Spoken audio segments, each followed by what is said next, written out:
मैं तीन चीजें बोलना चाहता हूं।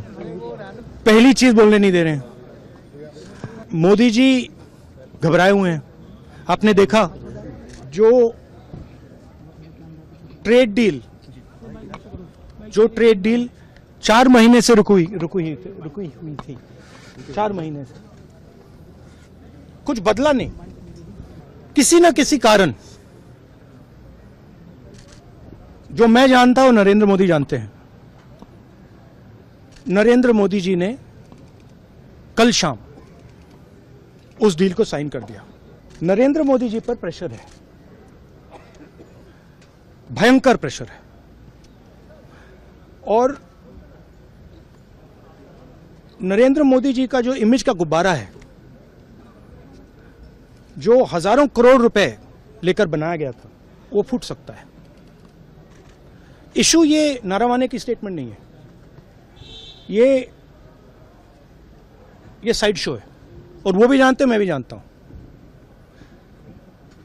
मेन बात यह है कि हमारे प्रधानमंत्री को कॉम्प्रोमाइज कर दिया गया है।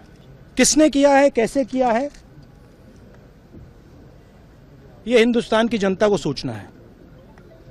मगर इतिहास में पहली बार हिस्ट्री में एलओपी को प्रेसिडेंशियल एड्रेस में नहीं बोलने दिया है। बाहर बोल दीजिए, जो अंदर नहीं कहा दिया जा रहा है। वो तो ऑटोमेटिकली होगा जी।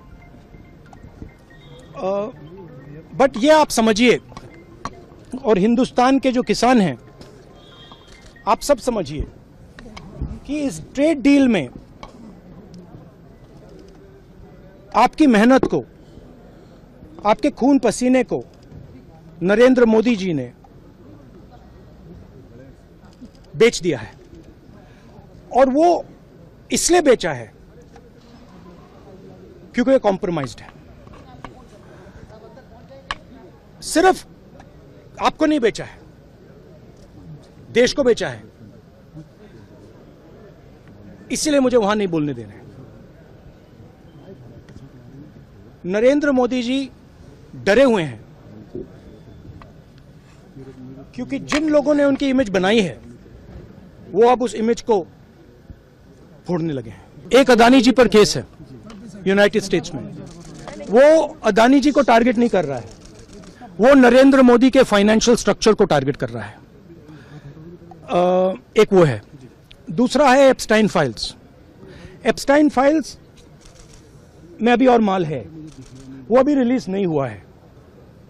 इसीलिए इस दबाव में आकर एप्स्टाइन फाइल्स में जो है, जो पूरा देश जानना चाहता है, मगर अभी अमेरिका ने रिलीज नहीं किया है। और दूसरा जो अदानी जी पर केस है, जो एक्चुअली मोदी जी पर केस है, क्योंकि वो बीजेपी का फाइनेंशियल स्ट्रक्चर है, मोदी जी का फाइनेंशियल स्ट्रक्चर है। तो ये 2 प्रेशर पॉइंट्स हैं। और आप ये बात समझ लो, देश ये समझ ले कि प्रधानमंत्री कॉम्प्रोमाइज्ड है।